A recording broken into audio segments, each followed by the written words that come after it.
Bonsoir et bienvenue dans le 18h politique et bonsoir à vous Samuel Potier. Bonsoir. Merci d'avoir accepté notre invitation. Je vous en prie. On voulait vous recevoir parce que vous êtes une figure montante du Front National dans le département.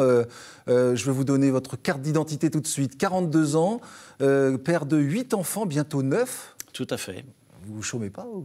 Non, moi, mon épouse non plus. Oui, tout à fait. Diplômé en gestion de patrimoine, vous êtes chef d'entreprise, diplômé et vous venez d'être nommé secrétaire départemental du Front National en Loire-Atlantique. Vous succédez à Marguerite Lusseau, qu'on connaissait bien puisqu'elle a occupé ce poste depuis 8 ans.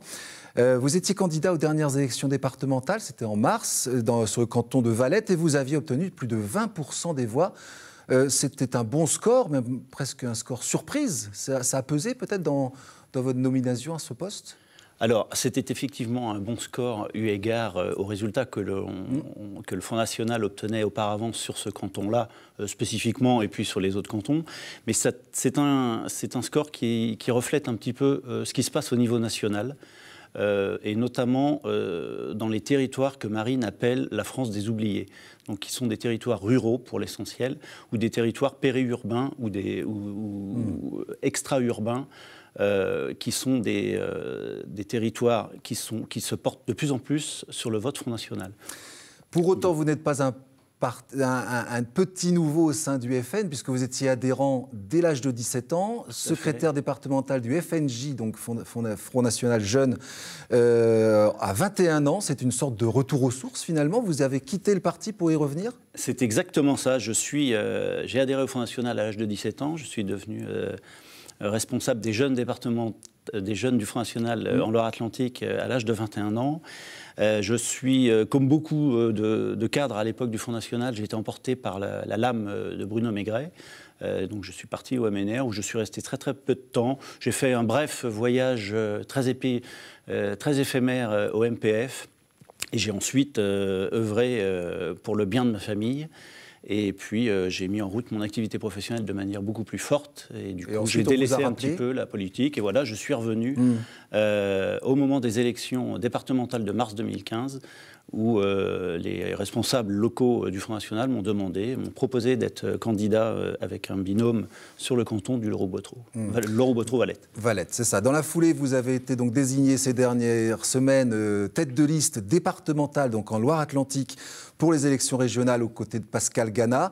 Vous allez pouvoir nous expliquer vos ambitions et les idées que vous souhaitez développer pendant cette campagne des régionales. Mais on va commencer par l'actualité de la semaine, en particulier l'actualité du jour, l'actualité marquée par la sanction infligée à Nadine Morano. L'eurodéputée du Parti des Républicains a perdu hier soir sa place de tête de liste pour les élections régionales en Meurthe-et-Moselle, sanctionnée pour avoir dit... Vous le savez que la France était un pays de race blanche. Des propos condamnés par l'élu nantaise Catel Favennec. Elle le dit sur Twitter. Eugène et Fernande, mes grands-parents de Valenciennes, auraient honte de vous, Madame Morano. Nadine Morano perd son investiture aux élections régionales. Et Lulu, la nantaise, s'en réjouit. Bye bye la poissonnière, écrit-elle. Alors, quel est l'impact de cette histoire? Europe 1 évoque un sondage. 60% des Français estiment que cette affaire Morano montre le rapprochement du Front National avec les Républicains. Samuel Potier, qu'en pensez-vous de ce sondage? Alors, avant peut-être de commenter le sondage, il me semble important de préciser que Nadine Morano a fait, je pense, très clairement un buzz médiatique, comme d'autres dans son parti le font régulièrement. Je pense notamment au Karcher de Nicolas Sarkozy, d'il y a quelques années. C'est pour moi une maladresse. Elle n'aurait pas forcément dû utiliser cette phrase qui est relativement connue et qui circule régulièrement sur les réseaux sociaux du général de Gaulle. La France d'aujourd'hui est une maladresse. C'est une maladresse. Ça veut dire que c'est vrai? Je pense que pour sa part, c'est une maladresse. Oui, elle a probablement... De mon côté, non, c'était juste d'ailleurs le propos que j'avais par la suite. Aujourd'hui, la France, et comme elle l'a toujours été, la France est un patchwork de différentes personnalités dont la couleur ne me semble pas véritablement refléter ce qui compte le plus chez elle. Je pense que ce qui compte, c'est l'attachement à la France. C'est d'ailleurs pour ça qu'au Front National, nous avons des élus dans les dom-toms qui sont des élus locaux de longues années et issus de familles présentes sur ces territoires-là depuis très longtemps, et qui sont des élus qui ne sont pas spécifiquement blancs comme vous et moi, ce qui me semble parfaitement logique. Nous avons des élus également qui viennent des pays du Maghreb, dans certaines régions. Ça ne pose pas de problème chez nous. Alors qu'avez-vous envie de dire à ceux qui estiment que Nadine Morano a marché sur vos plates-bandes ? Je ne vois pas en quoi le fait qu'elle fasse de la provocation permettrait de justifier qu'elle viendrait marcher sur nos plates-bandes. Que je sache, nous n'avons pas de propos de cette nature qui ont pu être énoncés par certains de nos responsables. Si tant est que ça soit le cas... Même pas Jean-Marie Le Pen. Si tant est que ça soit le cas, c'est ce que j'allais dire, généralement ils sont sanctionnés, y compris pour le plus illustre d'entre eux. C'est une bonne chose que Jean-Marie Le Pen soit...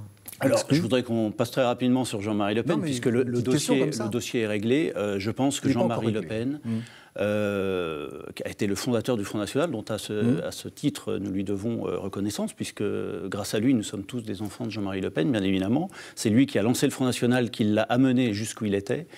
Il était probable qu'avec l'ascension de Marine Le Pen, l'arrivée de nouvelles personnalités au sein du Front National, il devenait important que Jean-Marie Le Pen puisse prendre le recul, rester toujours cette voix un peu dissonante au sein du Front National, mais puisse laisser les coups des franches à Marine pour pouvoir amener le mouvement là où il doit être, au gouvernement et aux plus hautes destinées de l'État. Alors on le dit, la parole publique est importante. En se penchant un petit peu sur votre compte Twitter, on est tombé sur quelques posts un peu troublants.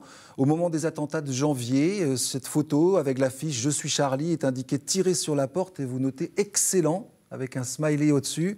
Et puis cet été, un homme en djellaba, un kéfier sur la tête et une kalachnikov dans le dos. Commentaire: ce dimanche, j'ai tondu la pelouse, c'est marrant, pas un seul voisin n'est venu me dire que je n'avais pas le droit. Quel message voulez-vous apporter avec ce genre de poste ? C'est quoi l'intérêt ? Sur ces deux postes-là, c'est un exemple. Il y en avait bien d'autres qui étaient beaucoup plus choquants, voire violents, que vous avez effacés.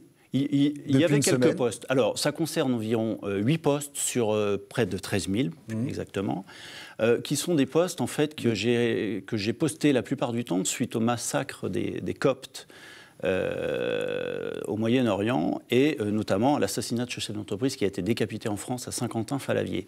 Alors, ce sont des dessins, comme vous avez pu le constater sur les deux tweets que vous avez passés, où je manie à la fois l'humour et puis l'actualité. Mais ça vous fait rire, ça. Alors, ça ne me choque pas plus que certains dessins qui paraissent dans Charlie Hebdo. Ces dessins-là... Une femme qui défend l'islam, c'est comme une dinde qui défend le jour de l'an. Je pense que cette phrase-là serait passée... Ça vous fait marrer, ça. Je pense que cette phrase-là serait passée dans Charlie Hebdo, tout le monde aurait applaudi. Oui, mais vous êtes un homme politique. Charlie Hebdo a aussi une vision quand même, là, parce que je veux quand même rebondir. Est-ce que c'est digne d'une personnalité politique ? Sur la forme, il est probable que j'eût pu ne pas commettre ces tweets. C'est d'ailleurs pour ça que je les ai retirés sans aucun souci, ça ne me pose aucun problème, mais d'en parler non plus d'ailleurs. Cependant, ceux que vous avez cités,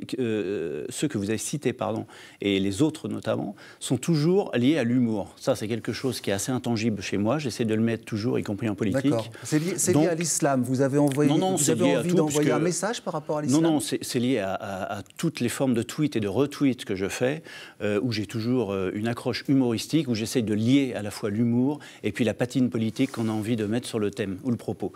Ça ne s'arrête pas du tout à l'islam. Ça s'arrête à l'islam par les journalistes qui ont souhaité le relever.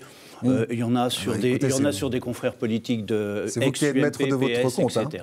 Ce ne sont pas les journalistes qui tweetent à votre place. Mais enfin bon. Tout à fait. Autre actualité qui vous concerne directement, les élections régionales, bien sûr. On attend toujours la liste du Bruno Retailleau à droite, la vôtre aussi. C'est pas encore totalement établi. Nous sommes sur la complétude. Oui.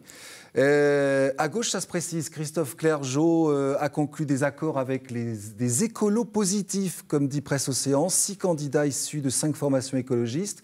Et parmi eux, 2 conseillers régionaux sortants, démissionnaires d'Europe Écologie. Emmanuel Bouchot, en particulier, qui se fait l'écho sur Facebook du premier grand meeting de campagne de Christophe Clergeau cette semaine. Belle soirée de lancement, dit-elle. Proposition claire et ambitieuse. Et les rancunes sont tenaces chez ses anciens amis d'Europe Écologie. Il suffit de voir ce post sur sa page Facebook. Diviser les voix des électeurs pour gagner, étrange. Faire un groupe à part pour peindre en vert le programme PS et y avoir des postes, c'est nettement plus probable. Maintenant, si le résultat est que tout le monde perd, on saura à qui attribuer cet échec. Division à gauche. Toujours avec le Parti communiste. Les militants l'ont confirmé cette semaine. Ils partiront seuls pour le premier tour des régionales. Leur secrétaire départemental du Maine-et-Loire, Alain Pagano, qui tweet ceci: Europe Écologie choisit l'autonomie et nous continuons le rassemblement, mais sans eux, puisque les négociations ont échoué entre les Verts et le Front de gauche. Samuel Potier, quel regard portez-vous sur ces divisions à gauche? Vous vous frottez les mains? Alors, sur ces divisions à gauche, effectivement, nous en sommes pour l'instant à 3 listes, à condition que le Parti communiste et le Front de gauche arrivent à véritablement la faire, ainsi qu'Europe Écologie Les Verts de leur côté. Concernant celle de M. Clergeau... C'est tout bénéfice quand même. Je pense que c'est tout bénéfice. Il reste à voir ce qui va se passer au deuxième tour. S'il s'agit de prendre les électeurs pour des tartuffes en présentant 3 listes qui vont ensuite fusionner, si tant est que le score le permet pour ces 3 listes-là, je me répète, voilà, c'est prendre l'électeur pour un tartuffe. Concernant M. Clergeau, sa liste, voilà, c'est un apparatchik du Parti socialiste. Il a été élevé au biberon socialiste dès sa plus jeune enfance, à la tétée socialiste, on va dire. Il a plongé dedans. Sa liste n'est constituée que d'anciens pour la plupart ou de fonctionnaires, donc on ne change rien à une gauche qui ne connaît absolument rien des réalités des Français et des Ligériens, et on prend ce qui se fait habituellement dans le magma socialiste. On essaie d'y adjoindre un petit peu d'écologistes bon teint pour permettre de faire que la sauce prenne un peu mieux, et puis advienne que pourra. Voilà. Alors une différence, si vous me permettez, c'est que la gauche aura sans doute peut-être des alliances au second tour, donc des reports de voix. Ça, vous n'allez pas en bénéficier, justement, pour le Front National, même s'il y a des petits appels du pied de votre tête de liste, Pascal Gana, qui, c'était une indiscrétion dans Presse Océan le week-end dernier, qui demandait peut-être de conclure une alliance avec la droite de Bruno Retailleau. La droite s'y refuse catégoriquement, mais vous pensez que ça pourrait se faire, sérieusement, ou pas? Alors, si vous le permettez, avant de répondre à cette question de ce petit article qui est paru dans Presse Océan et auquel vous faites allusion... Vraiment, est-ce que vous pensez qu'on pourrait avoir une alliance entre la droite et le Front National? Juste une digression sur la liste de Bruno Retailleau, qui est quand même quelque chose d'exceptionnel, puisqu'on a affaire à Is No Good, quelque part. Alors la comparaison avec le personnage de BD s'arrête là, puisqu'il a réussi à mettre le calife en l'air, lui, de son côté, Bruno Retailleau. Néanmoins, Bruno Retailleau a des talents de gymnaste quand même relativement importants, puisqu'il fait le grand écart facial entre les gens du PCD, de Sens commun, les Républicains, l'UDI et le MoDem. Donc là, on n'est même plus sur un patchwork, on est sur quelque chose qui est totalement inimaginable, avec des gens qui ont pu voter des textes à l'Assemblée nationale ou au Sénat de manière totalement et diamétralement opposée. Et Bruno Retailleau essaye de faire ça en promettant à qui mieux à chacun une place qu'il ne pourra d'ailleurs pas tenir. D'ailleurs, Jean-François Poisson, le patron du PCD, a pu goûter aux eaux troubles de Bruno Retailleau. Le temps passe vite, Monsieur Potier. Il nous reste 3 minutes d'interview. Alors, donc, à un moment donné, il faut juste répondre aux questions parce qu'on ne va pas avancer. Est-ce que vous pensez que vous êtes suffisamment proche du parti Les Républicains pour imaginer une alliance? Ce qu'a proposé Pascal Gana, c'est quelque chose de plus simple que ça. C'est de proposer à Bruno Retailleau des points qui pourraient être des points qui seraient travaillés, qui seraient des points de base, qui permettraient à certaines personnes de la liste de Bruno Retailleau, si elles le souhaitaient, de pouvoir se joindre à la liste du Front National par la suite pour créer une véritable dynamique de deuxième tour et éventuellement... Donc ça se joue à quelques points près entre les deux listes? Ça va se jouer à la condition que M. Retailleau accepte de pouvoir discuter de ces points essentiels programmatiques avec nous. Ce qui peut effectivement être extrêmement problématique. Ces élections régionales, on le comprend, c'est une échéance importante pour votre parti. Vous avez aujourd'hui un peu moins d'1 millier d'adhérents au Front National de Loire-Atlantique. Quelles sont vos ambitions, là, en tant que nouveau patron? Alors, les ambitions aujourd'hui pour le secrétariat départemental sont très claires. Aujourd'hui, il s'agit, comme dans toute association, il y a des hauts et des bas, et donc il s'agit de rassembler, de pacifier tout le monde, afin que tout le monde puisse s'écouter, discuter et œuvrer au bien commun, à savoir la réussite du Front National dans le département. Il y en a besoin d'unité aujourd'hui. Oui, comme dans toute association, partout il y a de l'homme, il y a de l'hommerie, donc il y a évidemment quelques petites... animosité humaine. Donc il convient de réunir toutes ces personnes-là, de faire en sorte que tout le monde œuvre afin de pouvoir atteindre notre objectif, qui est celui d'avoir le meilleur score tant aux élections régionales et de préparer à la fois sereinement et de manière très dynamique les élections de 2017, les élections législatives. Sur le thème des idées, quelle idée avez-vous envie de mettre en avant? Une seule, s'il vous plaît, pour cette campagne des régionales. Qu'est-ce que vous avez envie de mettre en avant? Aujourd'hui, très clairement, alors c'est sans doute lié à mon activité professionnelle, on veut s'attaquer de manière très ferme à la problématique rencontrée par le monde économique. Donc lutter contre le chômage.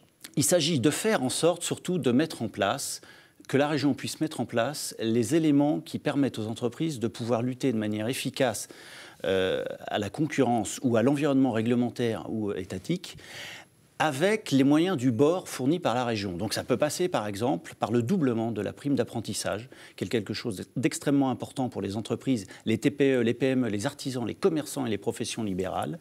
Ça passe également par le fait de créer un véritable guichet unique qui permet à un chef d'entreprise de s'y retrouver dans le maquis des subventions et de pouvoir continuer à développer sa société sans passer un temps administratif qui le fait reculer devant la recherche de subventions ou d'aides, par exemple pour l'export. Et ça veut dire aussi de rationaliser de manière très importante toutes les aides qui sont fournies par la région, puisqu'on s'est rendu compte qu'il y a des aides qui ont pu n'être attribuées qu'une fois sur 3 ans. Ça nous aura permis d'avoir un petit aperçu de ce que vous avez envie de mettre en lumière sur cette campagne électorale. Je suis désolé, on arrive déjà à la fin de cette émission, mais on a abordé beaucoup de choses en parallèle. Merci à vous, Samuel Potier. Merci beaucoup. Merci à toute l'équipe qui a réalisé cette émission. Rendez-vous jeudi prochain pour une nouvelle édition du 18h Politique. D'ici là, vous pouvez nous retrouver, bien sûr, sur notre site internet telenantes.com et sur les réseaux sociaux. Bonne semaine à toutes et tous.